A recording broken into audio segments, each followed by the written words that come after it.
Welcome in, everybody. Welcome in. This is Anatomy and Physiology 1 here at IRSC. My name is Dr. Snyder. I'm going to be your instructor for this semester. It's wonderful to see everybody. Let's go ahead and dive right in.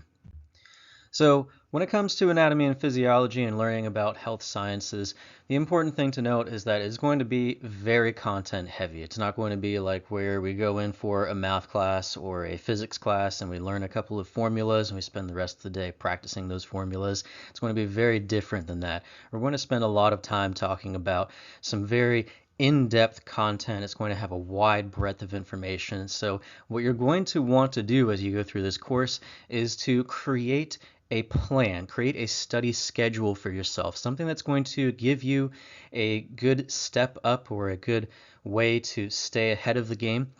Because what you don't want to do is to do things like procrastinate. You don't want to focus on cramming. You don't want to wait until the last minute to do all of your assignments and things like that. In a course like this that's going to have a lot of information, you want to get on it. You want to lock in early. So we have a couple of things that you can do over here. So you want to make sure, number one, you set up that study schedule, stick to it every single week, prioritize that study time as well. Make sure that you're doing it every single day. Practice your memorization. Try not to use any shortcuts and things like that. There are some shortcuts that I would actually think to be rather helpful, doing things like using mnemonics and whatnot. That's a bit of a way to sort of fast track your way to memorizing the information. But also, of course, make sure that you are going through all of your PowerPoints, all of your textbook readings, and making sure that you watch all of your lecture videos as well. And of course, do not procrastinate. Make sure that you ask for help if you are having some issues with any of the material early on. I'm here to help, just not going to be helpful on the weekends. I don't work on the weekends. So make sure that you come to me with those questions early on. So now when it comes to anatomy and physiology here, especially with chapter 1, we're going to go ahead and go into our basic introduction to anatomy, talk about some basic anatomical terms, and cover why we study anatomy and physiology in terms of how it plays into a concept called homeostasis. Homeostasis is going to be our general theme for why we practice health science, because we are trying to help our patients maintain this concept called homeostasis. So going into anatomy and physiology here, let's first of all break down the words, something that I like to do a lot when it comes to learning about health science, especially because healthcare terminology does tend to look a little bit like Greek and Latin. When people look at it, they go, oh, it looks like Greek to me. Well, because it is. It's based on a lot of old Greek and Latin terminology that I'm going to try my best to help break down as we go through this semester. But the first term that we want to break down here is going to be anatomy. That's going to be our study of structure. So we're going to be looking at things like what we can visibly see with the unaided eye. For instance, if we were to take a cross section of a heart right here, we would be able to see with the unaided eye, or otherwise known as without a microscope, we would be able to see the four chambers of the heart, both of the atria here and both of the ventricles here. For things that are going to be much smaller, that's going to be when we take a look at microscopic anatomy. So gross anatomy is when we're taking a look at stuff that we don't need a microscope for. Microscopic anatomy, though, we will need a microscope to be able to observe. So that would, for instance, be if we were to take a cross-section of that cardiac muscle, the heart muscle right here, and go ahead and cut that off to the side. And we're going to need a microscope in order to see all of the individual aspects here that we would find, how all of the different cells are going to appear under a microscope. When it comes to physiology, though, that is going to be our study of the function of our structures of the body. So where anatomy, we're looking at how the structure of our different parts of the body will look. In physiology, we're going to look at how all of those different parts are going to function. So this is going to come by way of looking at different types of diagnostic tests and things like that when it comes to health science. Diagnostic tests like you would see right over here with this echocardiogram or an ECG. This is going to give us a graph of what's going on with the heart, or how the heart's function is going to come into play. So right here we can see that we end up having our QRST wave going on all the way down this ECG. This is going to give us an idea of the electrical current being sent through the heart, which is going to activate the contraction of all of this cardiac muscle that we see being played out in the graph on the bottom.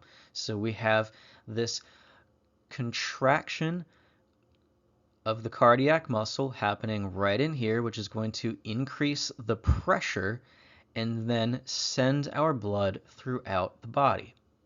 So remember, anatomy is going to be studying structure, physiology is going to be studying function. When we take a look at how structure and function will play together, we need to appreciate that structure is going to determine the function of what we're looking at here. A classic example is going to be of the elbow joint. So when we take a look at the elbow joint, we're going to be taking a look at how this end of the humerus bone, your upper arm bone, we're going to call the far end of the humerus the distal humerus right here. And then we have this is going to connect with the long bone, that one of the two long bones that make up your forearm, known as the ulna. So this area of the ulna, which is going to be close to the humerus, we're going to call this the proximal ulna. So the distal humerus and the proximal ulna have very unique structures to them. The distal humerus is going to have a structure that will look like a cylinder right here. Now this cylinder is going to sit right inside of this hook shape that we find right along the proximal ulna. Because this cylinder fits so nicely into the hook of the ulna, it's going to allow, so that is our structure. We have a cylinder fitting into the hook of the ulna. That's our anatomy.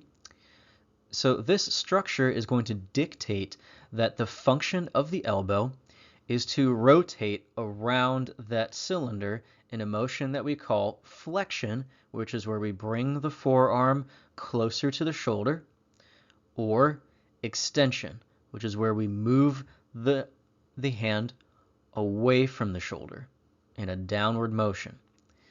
We're only going to see those two movements at the elbow joint here. We're not going to see any type of lateral deviation, lateral flexion. We're not going to see rotation of the elbow joint right here, because the structure of that elbow joint only allows for flexion and extension.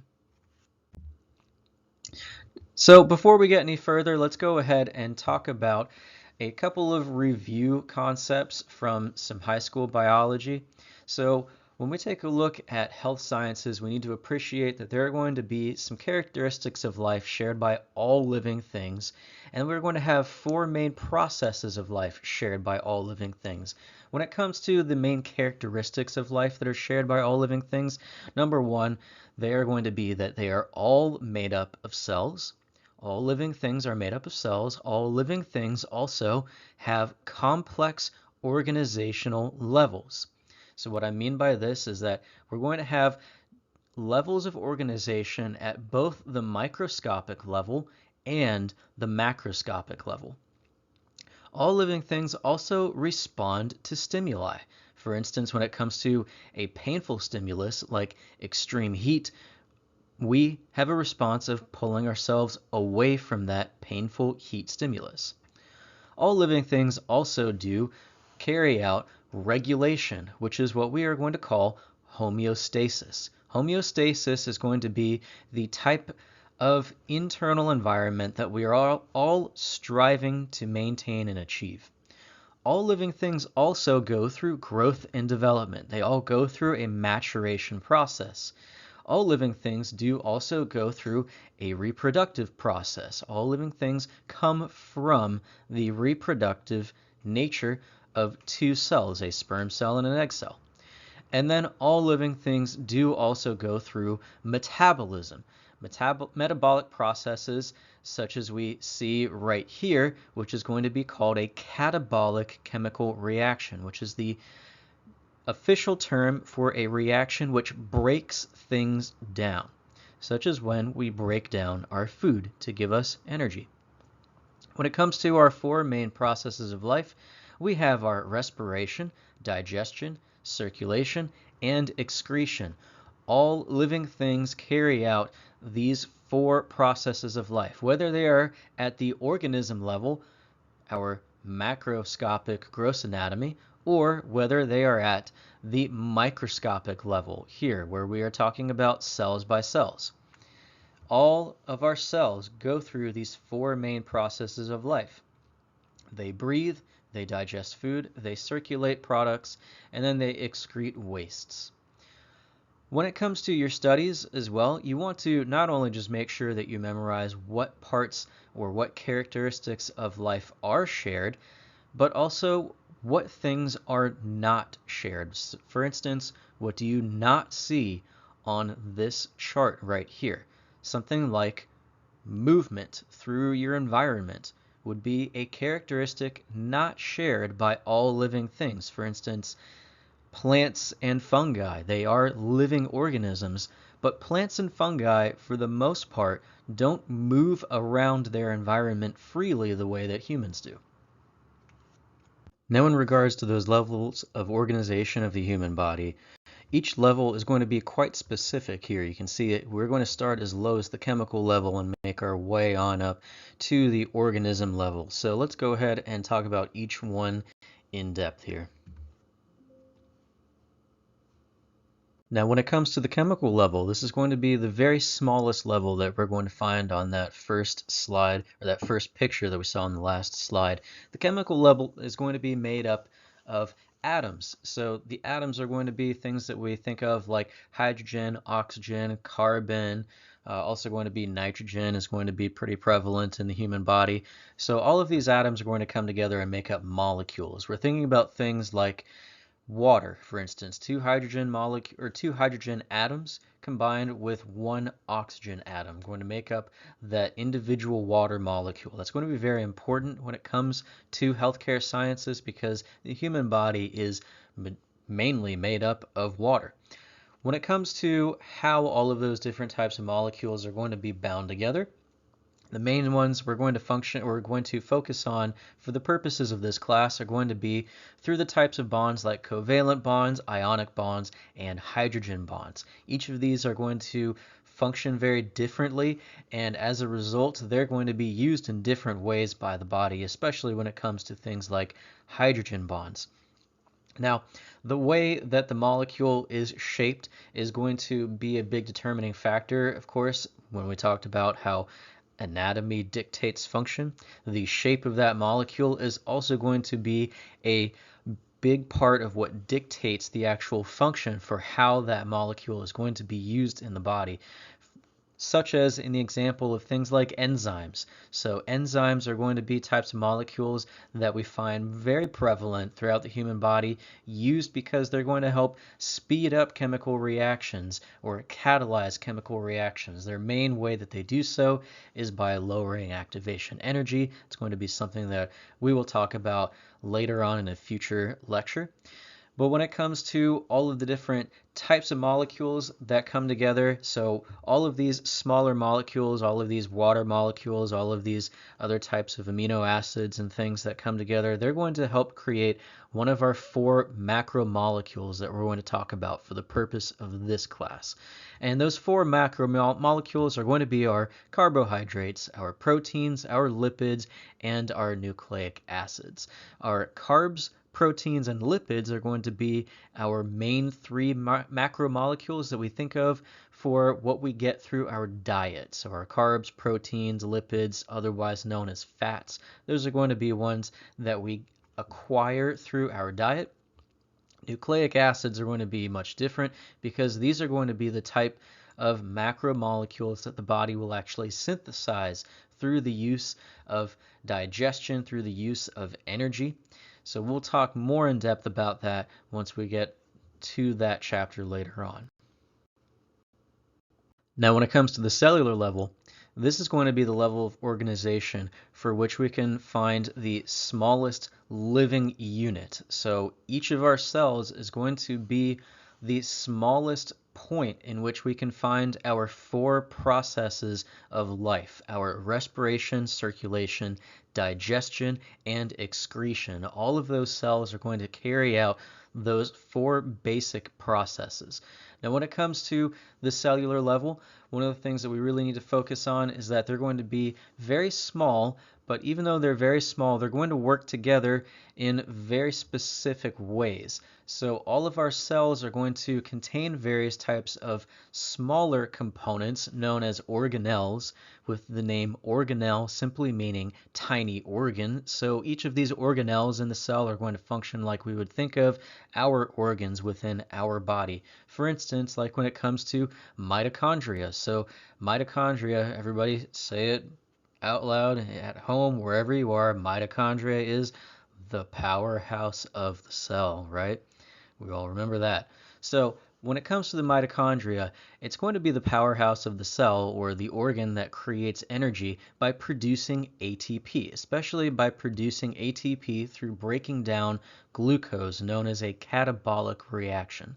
So when it comes to all of those different types of organelles that we're going to get more in depth for when it comes to chapter 3, so we need to make sure that we focus really well on what each individual organelle is going to accomplish and how that's going to affect the cell in total, because we do need to realize that not every single cell is going to look the same. In some of our different types of body tissues, which we're going to get into in just a moment, each of those types of body tissues are going to contain specialized cells that may or may not contain all of the organelles that we're going to cover when it comes to chapter 3. And then, of course, we want to make sure that we focus on cell theory here. So cell theory is going to be a three-part basic law that we find right here. First being that cell theory are the structural building blocks of all plants and animals. So we have our animal cells and our plant cells. They're both going to be considered eukaryote cells, meaning with a nucleus. We also have cells are going to be produced by the division of pre-existing cells.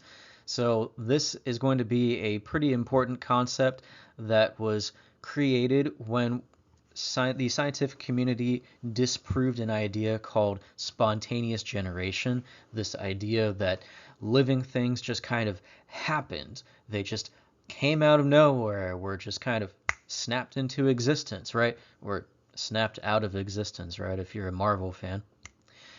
So when it comes to this spontaneous generation theory, a pretty simple but pretty important experiment involving the use of closed glass jars and the use of old food and the introduction of different types of larvae.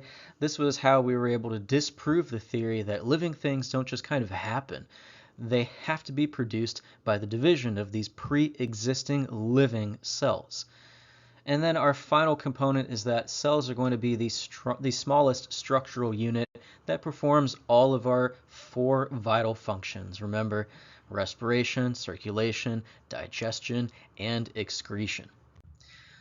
So when it comes to how all of our cells are going to function, of course, they will be quite dictated by the individual cell structure. For instance, when it comes to a smooth muscle cell that we see right here, it's going to have a rather odd oblong shape to it. And this is important because this is going to help our smooth muscle contract or produce force, which is very important because smooth muscle is going to be the primary type of muscle that we find in the gastrointestinal tract. So the ability for smooth muscle to contract and produce force is going to be what helps to move food through our GI tract without us having to actually think about it, right? It would be exhausting to have to think about voluntarily contracting that smooth muscle and moving food through our body like we do when it comes to thinking about moving our arms around. This is coming into the difference between what we call smooth muscle, which lines our organs, and skeletal muscle, which is going to be what actually moves our skeleton around. Another key difference between different cellular morphologies here is the difference between things like blood cells and bone cells.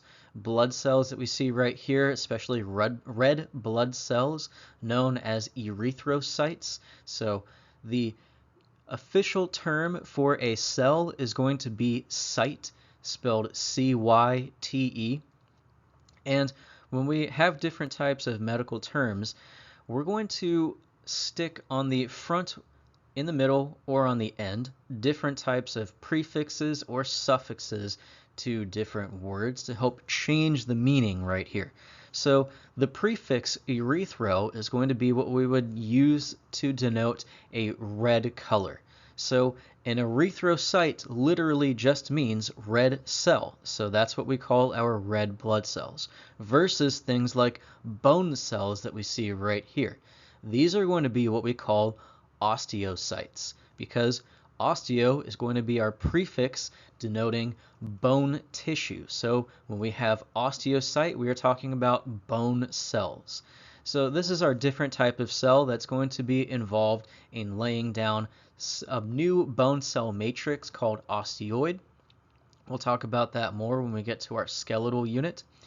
This is going to be rather different from things like our adipocytes right here, things that we call our fat cells, because adipose is going to be our medical term for fat, and then of course cyte is going to be our medical term for cells. So we are talking about fat cells right here. These are very different in morphology from every other one of the cells we've covered so far, especially because they're going to have a very, very high water concentration that we see right here. This is why this high water concentration is going to be why adipocytes tend to look very different whenever we take a look at them on a microscope slide. They're going to look rather clear and rather empty, because once we cut away adipocytes or adipose tissue, it's going to immediately dry out, a term called desiccate. And that drying out is going to leave the cell with this very empty, translucent appearance to it. So these cells are all going to differ greatly from another type of cell that we see right here, a nerve cell or a neuron. A nerve cell is going to be extremely unique because it is designed for the specific anatomy, the structure, to be able to carry out the physiology or function of transmitting electrical impulses. Next, we have the tissue level. So the tissue level is going to be where we end up having similar types of cells that will all come together to perform a very specific function. So we're going to be talking about, in the human body, four main types of tissues. So they're going to be our epithelial tissue, the connective tissue, the muscular tissue, and the nervous tissue. The muscular and nervous tissues, they're going to be rather self-explanatory.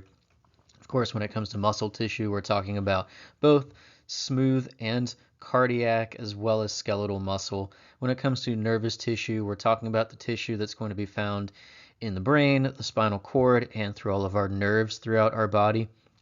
When it comes to connective tissue, though, this is going to be a bit more of a broad category here. We're going to be talking about things like dense connective tissue, things like loose connective tissue, fluid connective tissue as well.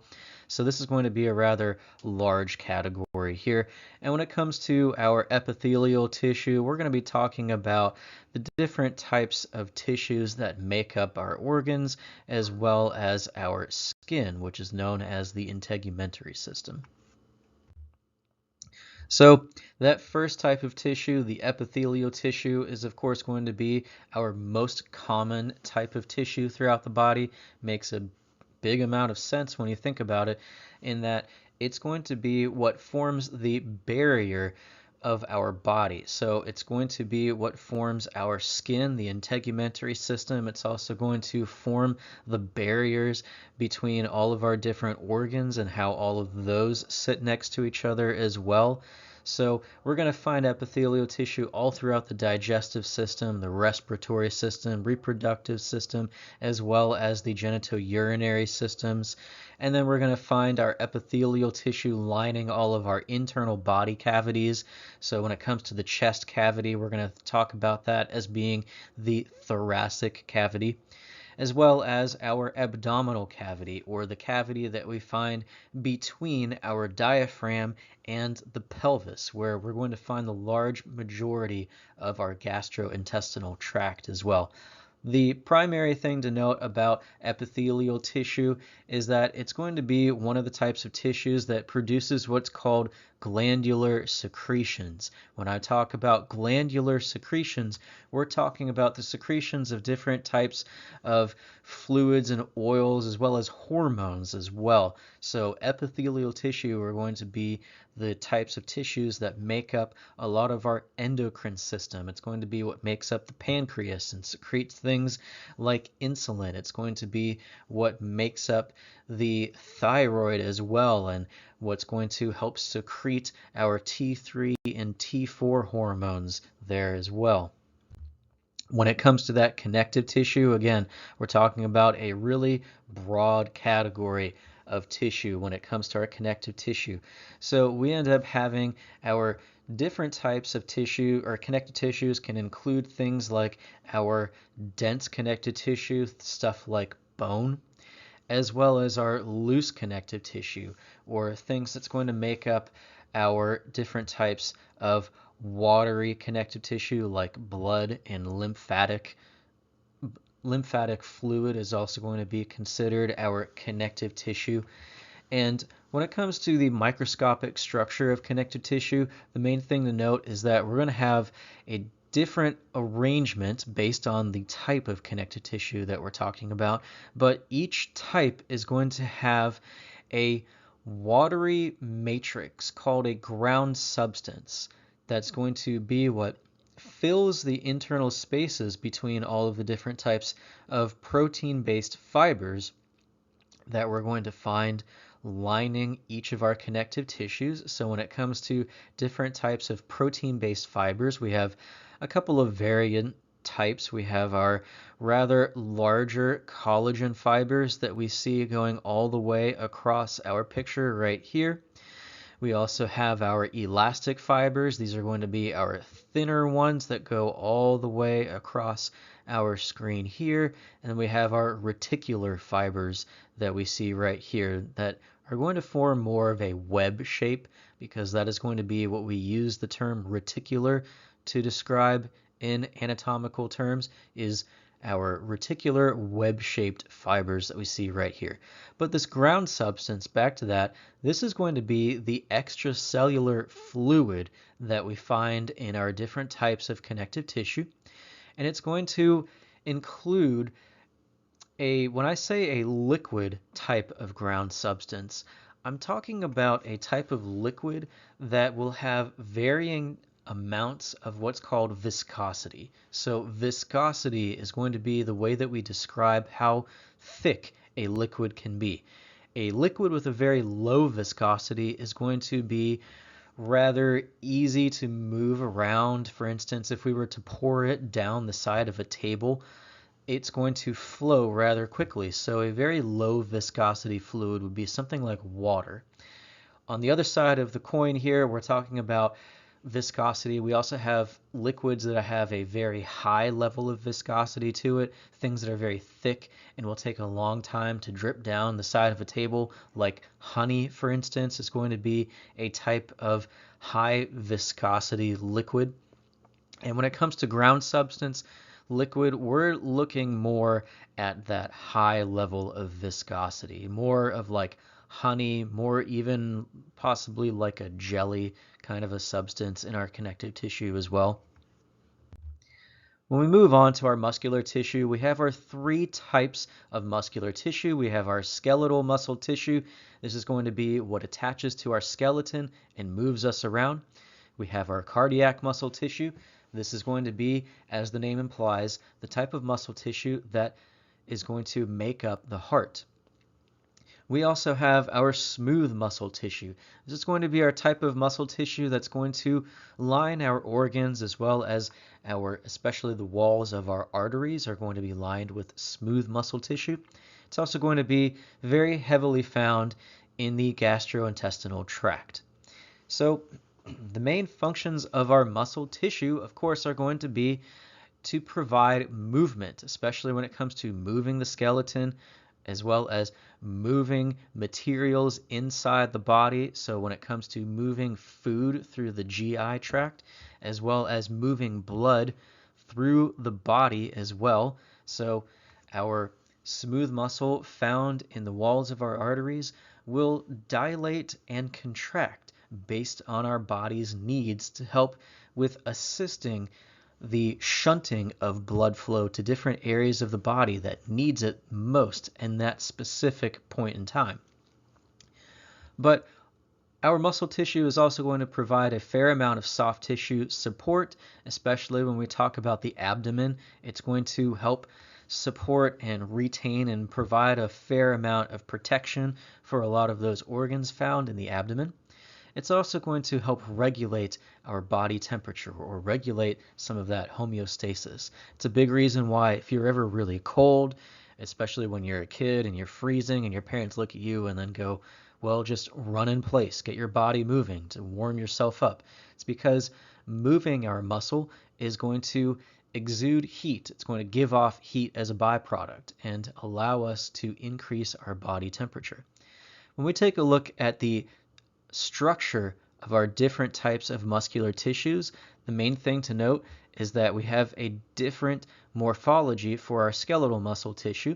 It's going to have lots of these heavy lines called striations. These striations are going to be areas which are highly dense in our myofilaments. These are going to be the molecules that help contribute to forceful or powerful muscular contraction.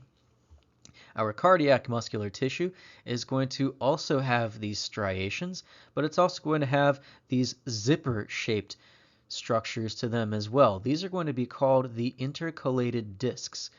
These intercalated discs are important because it helps the cardiac muscle to regulate the action potentials or the electrical signals traveling through the cells and telling them to contract. This regulatory mechanism of the intercalated discs is very important because it's what allows our cardiac muscle to fire at just the right time. For instance, we don't want all four chambers of the heart to fire all at once. We want each of the four chambers to fire at very specific intervals in order to maintain a regular flow of blood throughout the body. What you're going to see in the smooth muscle here is that there are no striations seen. It's going to be rather lower in the myofilament count because our smooth muscle, even though it does contract to help produce movement, it's going to have a low energy requirement to it. That's the benefit of having no striations, is that it has a low energy requirement. And it also, as a result of that low energy requirement, each of our smooth muscle cells will be what's called uninucleate. It will have one nucleus that we see right here, versus the skeletal muscle cell. This whole cylinder is one skeletal muscle cell. And because it has this high density of striations to it, it has a massive energy need. And in order to power that energy need, it's going to have lots and lots of nuclei out here to help regulate that contraction, help regulate the usage of the energy throughout that skeletal muscle fiber as well. When it comes to the nervous tissue, again, these are going to be the most specialized types of cells that we're going to find. Nervous system tissue really looks nothing like any other type of tissue in the body, and it's going to be divided into two main categories of cells. We have our neurons, which are going to be the large ones that we see right here. These are going to be the most ubiquitous in the nervous tissue because these are going to be the primary carriers of nervous system information or electrical impulses that we call action potentials. The second category that we're going to find in nervous system tissue is going to be the neuroglia, or the supporting cells that we find throughout the nervous system. These are going to be our different types of things like astrocytes that we see right here, as well as things like our oligodendrocytes that we see over here, possibly ependymal cells here as well. And then, of course, we're going to look at the neuroglia as going to be the ones that are going to create the supporting framework for our neurons in our nervous tissue. So when it comes to the organ level, this is going to be where all of those tissues come together to start to create a structure that's going to be responsible for carrying out a common goal. So things like the heart is an example. In the heart, we have many different types of tissues here. We have our cardiac muscle tissue. We have our adipose tissue that we see right here. We have some fat tissue out here acting as a pad or a little bit of a force absorption tissue. We also have our nervous system tissue that flows throughout the heart as well in order to drive all of those action potentials to tell the heart to contract. We're also going to find different types of epithelial tissue throughout the vasculature of the heart as well. And then, of course, we have our connective tissue that flows throughout the heart, which is going to be our blood, that fluid connected tissue. So our organs will then come together to help create the organ systems that we see right here. So the organ systems are going to be our collection of organs that will interact together to carry out a specific type of physiology. Side note right here, this chart that you see right over here on the side of your slide, this is a very important chart. Make sure that you practice memorizing this chart.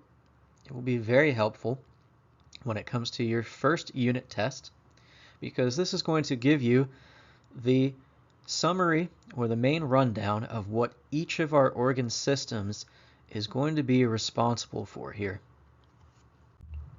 But to get a little more in depth into each of our organ systems, the first one we want to cover is our integumentary system. So the integumentary system, when we talk about that, we are talking about everything that you see on a person when you look at them. Our integumentary system will include the skin, the hair, and the nails. Within each of these structures, especially when it comes to the skin, we're going to find different types of accessory structures as well. So the integumentary system will include things like sweat glands, as well as sensory receptors, and what's called the hypodermis, which is going to be the attachment site between the skin and all of the deeper structures underneath it, usually things like skeletal muscle that we see throughout here, and then our abdominal organs that we see throughout here. When it comes to the skeletal system, we're talking about everything that makes up our bone. So our skeletal system is going to come in two categories. Our axial skeleton, which is going to be everything that you see in the middle, and our appendicular skeleton, which is going to be everything that makes up the appendages that we see down here. We'll get more in depth about each of the individual bones and each individual parts of the skeleton once we get to our skeleton unit. When it comes to the muscular system, so of course we're looking at the three different types of muscle in the body. So we have our cardiac muscle, which makes up the heart. We have our skeletal muscle, which you see all over this muscle person here. And then we have our smooth muscle, which you don't see on this picture, but lines everything throughout the body here as well. Our muscular system is also going to include our different types of tendons as well. Tendons are going to be the connective tissue, the white part, the white tissue that we see right here, that's going to help allow our muscles to connect to bones. When it comes to the nervous system, we have our two main divisions of the nervous system. We have our central nervous system, which is going to include our brain and our spinal cord, as well as our peripheral nervous system. That's going to be every other part of the nervous tissue found outside of the brain and the spinal cord. This is going to be our primary quick messenger system, or our quick control center for the body, because the nervous system is going to carry out its messages through electrical impulses known as the action potential, and as a result, the signaling by the nervous system is going to happen very quickly. It's going to be almost instantaneous. It's going to travel almost at the speed of light. But the drawback of this system is that the activation of that message is only going to continue so long as the message is being sent. So once that action potential ceases, it will no longer be creating that change. So the nervous system is going to be our immediate short-term communication system. This is going to be in contrast to the endocrine system. So the endocrine system, this is going to be our other primary messenger system in the body. This is going to include many of our different types of glands throughout the body. So glands that are going to be largely made up of epithelial tissue. Now, the endocrine system, because it's a messenger system, it's going to send its messages rather than sending them through electrical impulses like the nervous system. The endocrine system is going to send its messages through the use of hormones. So these hormones are going to take a bit longer to reach their end goal or reach their destination.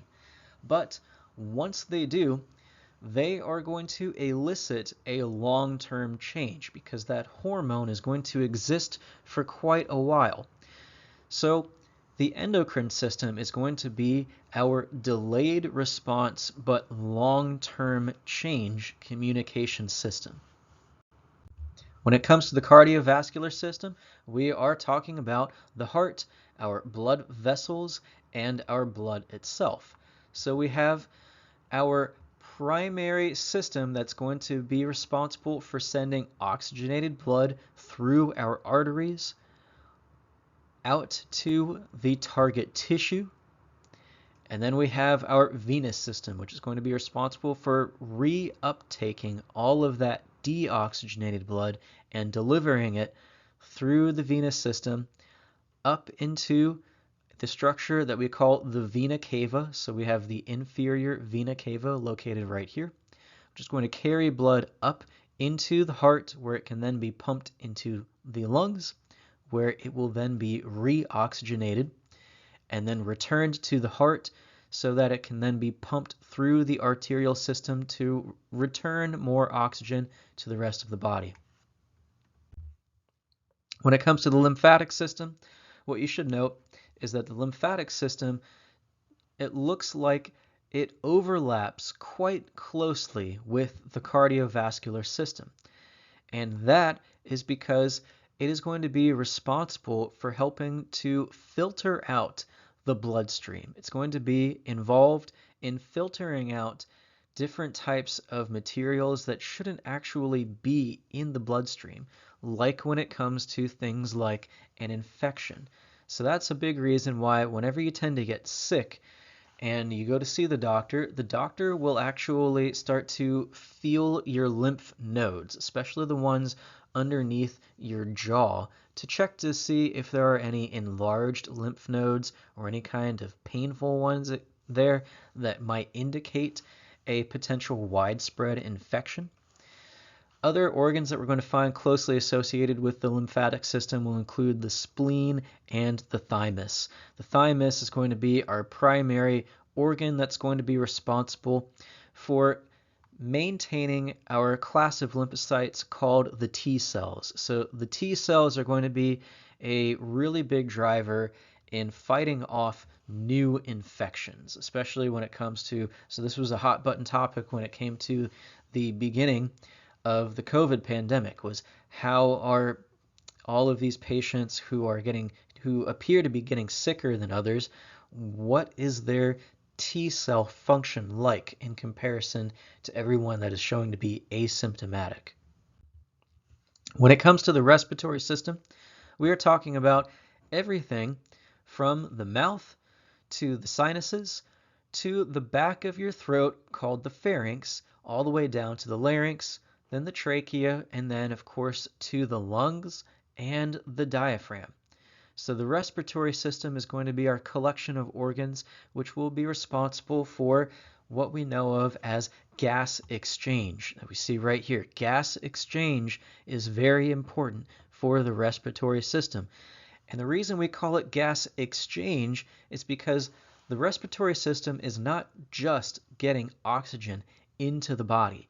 It's also responsible for getting carbon dioxide, a big waste product of the body, out.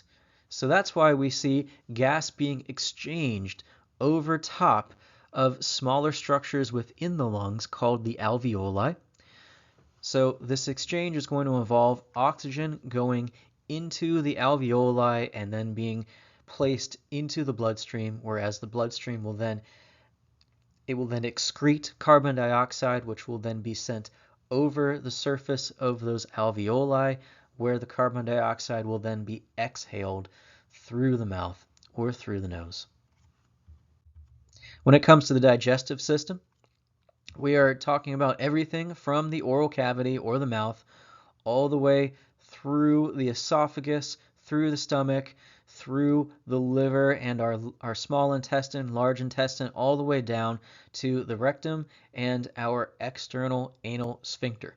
So when it comes to the digestive system, we are talking about every collection that we see right here involved in the digestion and processing of everything we eat and drink. And it doesn't start in the stomach. It actually starts as soon as you eat food, because our salivary glands are actually going to produce enzymes that begin the digestive process. These enzymes are going to actually start by breaking down the carbohydrates that we eat. So that's going to be how quickly digestion is going to begin when it comes to the digestive system. When it comes to the urinary system, we're of course talking about our collection of organs, including the urinary bladder, the urethra, the ureters, and then the kidneys. So everybody has at least one kidney, unless you're like me and you have your own child, and now I have dad knees. Yeah, I know. You'll be here with me all semester, so get ready. Anyway, back to the urinary system though, we are talking about the kidneys are going to be our primary organ that's going to be responsible for helping to filter out blood to concentrate what we call urine. It's going to help regulate our blood's pH as well as our different ion concentrations. So when we talk about ion concentrations, we're talking about the concentrations of things like sodium, calcium, potassium, all of these other different types of ions that are going to be very important to, or very closely regulated to maintain a normal homeostasis. When it comes to the female reproductive system, this is going to be more specific to anatomy and physiology too, so we're not going to spend too much time talking about the reproductive system here in general. Same goes for the male reproductive system. It's going to be something you'll cover more in anatomy and physiology too. So homeostasis, of course. Homeostasis is going to be the whole reason why we are studying anatomy and physiology, so that we can practice healthcare. Because homeostasis is going to be known as a stable internal environment. That is very important. Homeostasis is our stable internal environment. So what homeostasis means is it means that you exist in a very happy, very comfortable state. Your body temperature is just the right level. Your blood pH is just right. Your respiratory rate or your breathing rate is just at the right level where you're not breathing too hard, you're not breathing too fast, too slow. It's going to And this is all going to be regulated by our various physiological processes that are going to involve changing all these different types of physiologies within our body to suit the need. For instance, if we were to have an elevated need for, or a better example would be the initiation of what we call the fight or flight response. So the fight or flight response is going to be the activation of a couple of different things. It's where we go, okay, we're in trouble. We need to move. We need to really do something here. We need to either fight or run. So that homeostatic regulation and fight or flight response is going to involve things like increasing your respiratory rate so that you have more oxygen being delivered to your skeletal muscles, which are going to be involved with moving you with a flight part or a fight part, whichever you choose. Hopefully you choose peace.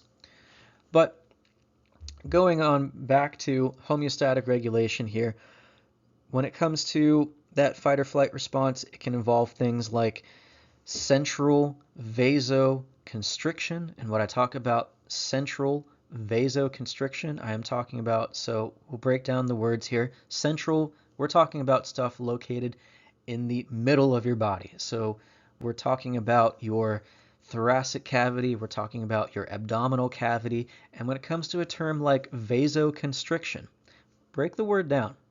Vaso meaning venous or arterial in this example right here. And then constriction meaning to get smaller. So we are actually going to make the blood vessels in our thoracic and abdominal cavities a bit smaller so that we can shunt more of our blood to the muscles in our appendages, because those are going to be the ones that will need the most energy in order to protect you or get you out of that dangerous situation if you so choose to run. So when it comes to homeostatic regulation, we do this by way of a homeostatic regulatory mechanism. So it starts with what we call a receptor. So a receptor is going to be a generic term that we use to talk about any type of structure in the body that will sense a stimulus or sense a change in condition. So things like a change in temperature, things like a change in, for instance, if you have a painful stimulus, that would end up being a change in your condition as well. This receptor is going to send a signal about the stimulus to the integration center. When we talk about the integration center, we're talking about the nervous system. So the nervous system is going to be our brain and our spinal cord, as well as our collection of nerves. So this is going to be what processes that change in condition and determines what the resulting reaction is going to be, which is known as an effector. So the effector is going to be the response to that varied type of stimulus here. We can see this diagrammed over here on the right, where we have our change in condition. The stimulus is going to be an increased room temperature being picked up by our receptor here, the thermostat or the thermometer right here. Because the thermometer is going to say, okay, well, we have an increase in temperature in the house. Let's tell the thermostat right here, which is going to be set for 22 degrees Celsius, which is very European here. This should really be saying something more like 74 degrees Fahrenheit, right? So this thermostat is going to say, well, okay, the thermometer says that we've reached 76 degrees Fahrenheit, but we want to be at 74. So what I'm going to do now is I'm going to send a signal to the air conditioner, which is the effector right here, to start sending out cold air and restore homeostasis by decreasing that room temperature until it reaches that 74 degrees Fahrenheit or 22 degrees Celsius, whatever you like to say. Now, when it comes to homeostatic control, the important thing to take away is that homeostatic control exists in a range. It is not going to be one precise number. This is very important because every human is unique. We all have our own unique points that we like to exist at. For instance, one person may just simply have a slightly warmer body temperature on a regular basis than another person. On the same side of that, a person's homeostatic control may actually change as they progress throughout life. For instance, they may have, once as they get older, their total calorie needs, for instance, their total calorie needs may drop as they get older because they may decrease their overall activity level. They may have slightly less muscular tissue available as they age. So that homeostatic control is going to vary. So it's important to note that when we talk about normal values and normal ranges, they do exist in a range. It's not going to be one singular number, for instance. So we don't think of our typical resting heart rate as going to be like a normal healthy resting heart rate is not considered exactly 70 beats per minute. It's going to be considered within a range. It can be anywhere between 60 beats a minute to even 90 beats a minute. There are some points where even up to 100 beats per minute can be considered a normal range for some people depending on their different types of conditions. But that's why we look at all of these different things as a full range rather than one specific number. Now, when it comes to the different ways that homeostatic control is going to be carried out, it's going to happen by way of either negative feedback or positive feedback. The most common mechanism is going to be our negative feedback because negative feedback is going to be demonstrated by where the effector or the end result is going to negate the original stimulus. So this is going to be like our thermostat example that we saw earlier. If the temperature of the house is too high, the thermostat is going to tell the air conditioner to blow cold air, negating the original stimulus so that the hot temperature is eliminated. Versus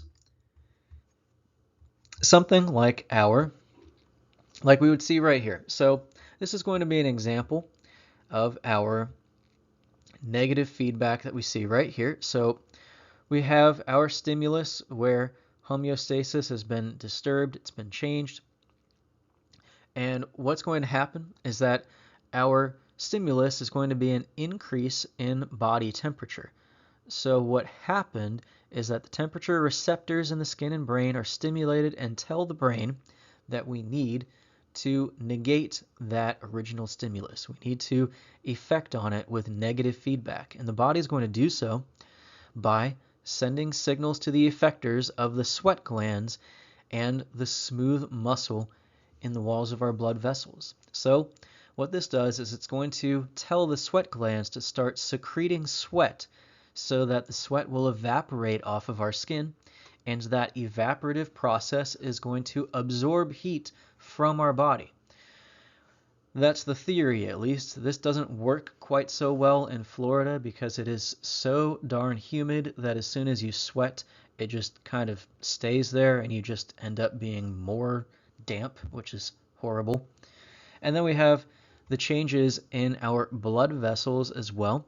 So our blood vessels, when it comes to our increased body temperature, what's going to happen is that the smooth muscles in our blood vessels will actually contract and help reduce the amount of hot blood that's going to be felt in that area of the body that's very, very warm.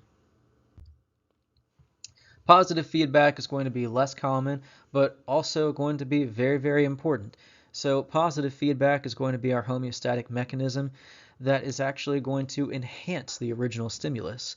So this is going to be seen in things like labor. So when we are, or when women are going through the childbirth process, they will end up experiencing labor contractions. So the labor contractions, they don't just kind of go one and then the other and then the other. It doesn't quite happen that way. Labor contractions will actually begin to increase both in frequency and strength until the mom has finished childbirth.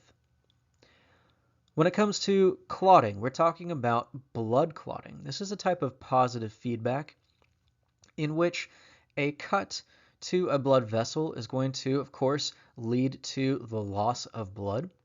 But what's going to happen is, in response to that loss of blood, the body is going to initiate a positive feedback system, which will start with the accumulation of platelets, which will then clot that injury or stop the loss of blood.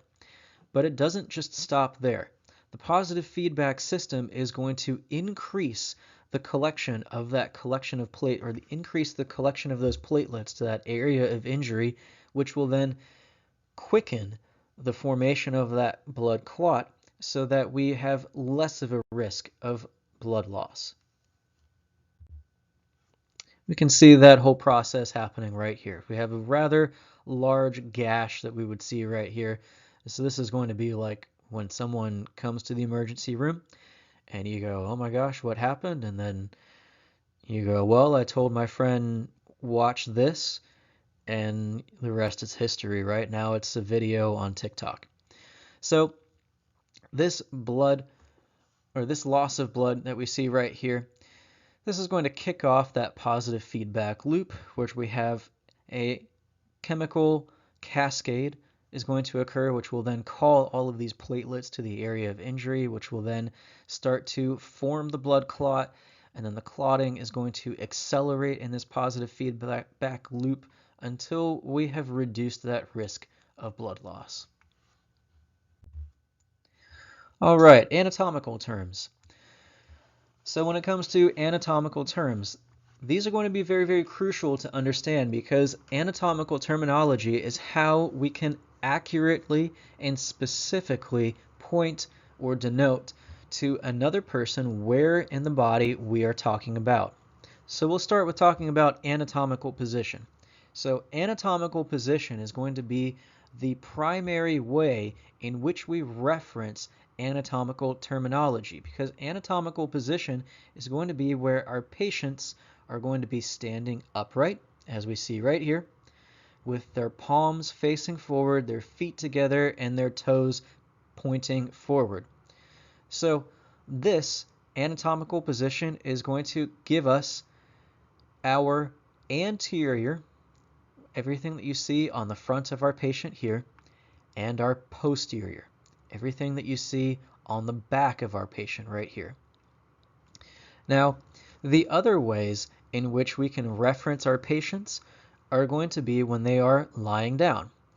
So when our patients are lying down, but lying face up, this is going to be what we call lying supine. Versus when our patients are lying down, but they are lying face down, this is going to be where they are lying prone. The easy way to remember this is that when they are face up, look at what is in the word supine, up. So remember that supine is face up, and then prone has to be the other side of that, face down. Directional terms. These are going to be how we're going to reference all of the individual parts of the body that we're looking at as well. So make sure that you memorize all of these terms that you see on this slide right here. So we have our superior is referencing things located up top or things moving up top. Inferior will be the opposite, referencing things located on the bottom or things located on moving towards the bottom. Medial is going to be an important term that we use to reference toward the midline or toward the middle of our patients. Lateral is going to be when we are referencing structures located closer to the sides of our patients here. Proximal, this is going to be our term that we use to describe structures that are located closer to midline than our reference point. Distal is going to be where we are talking about things located further from midline than our reference point. When it comes to cranial or cephalic, we are talking about things located up towards the head. Caudal will be we're talking about things located towards the bottom of the body. Anterior is everything on the front of the body, and posterior is everything on the back of the body. When it comes to our sectional terms, we are talking about our 3 planes of the body. So our first plane of the body is going to be our frontal, also known as a coronal plane. The frontal plane is going to be the one in purple right here that divides us into a front and a back, or an anterior and a posterior. The sagittal plane is going to be the one that divides us into a left side and a right side. It's going to be our blue plane that we see right here. And then our third plane is going to be our transverse plane. This is going to be what divides the body into a top section and a bottom section. Now, each of these planes can exist anywhere along the body. The frontal plane can be right in the middle.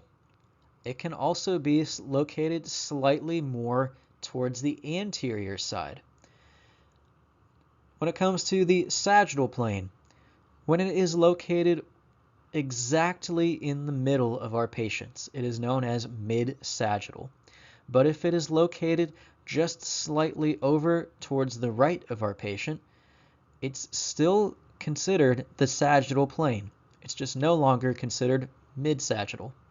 And then the transverse plane, in the same vein, can exist anywhere along the body here. It can be what divides us into an exact top half and an exact bottom half, or it can be located all the way down here at the knees.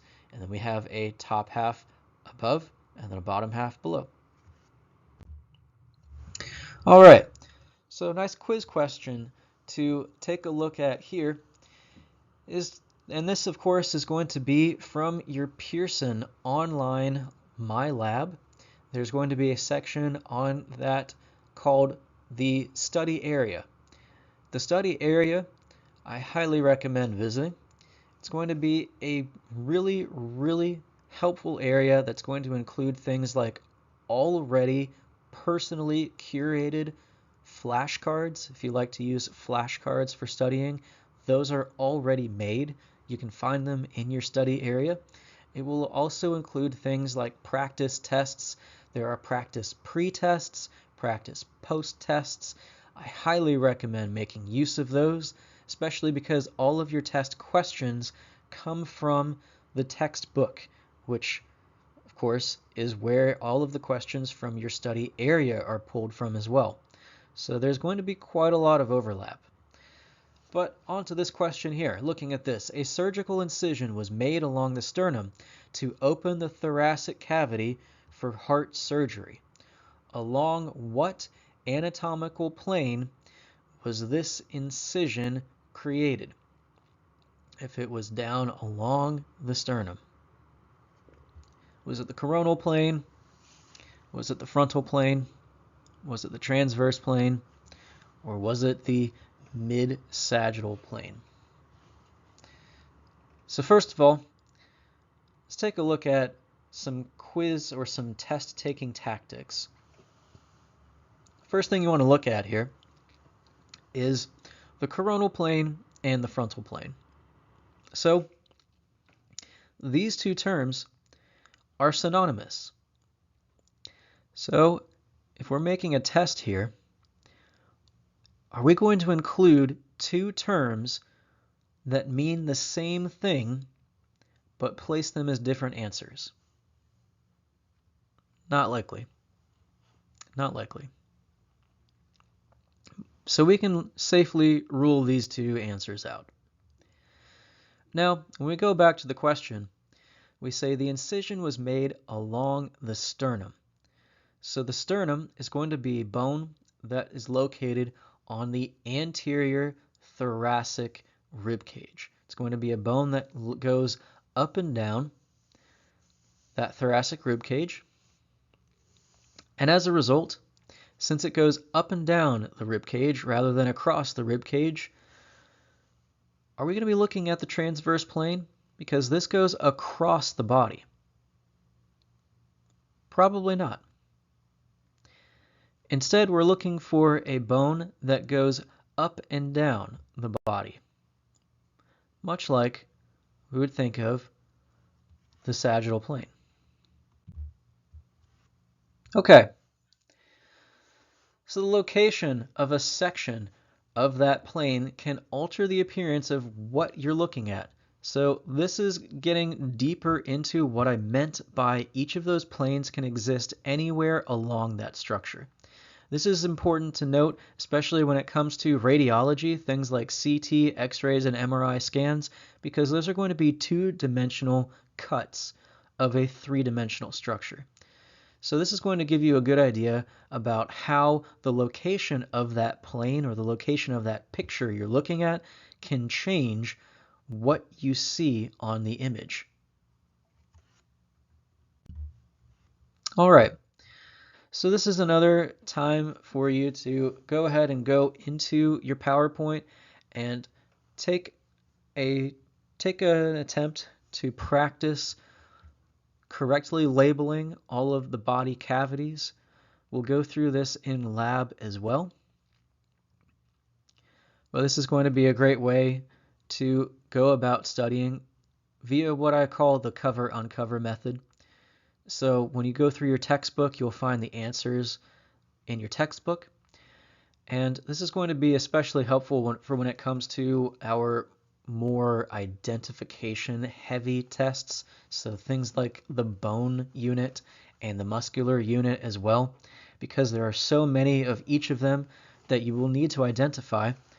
It's going to be important to get lots and lots of practice with identifying them. So I would take these blank images that you see right here and then take the answers, put them on a separate sheet, and what you're going to do is practice filling in each of these and then double check your answer. Make sure then you get the correct answer for each of these body cavities. And then you can practice again. Cover up the correct answers. Go through in your head, labeling what each of these body cavities are, and then uncover the correct answers and check your work. It's very simple, but very effective. All right, so we've reached the end of chapter 1 here. So again, it's very, very important to make sure that you're sticking up with regular study each day throughout the week. Make sure that you have a plan together.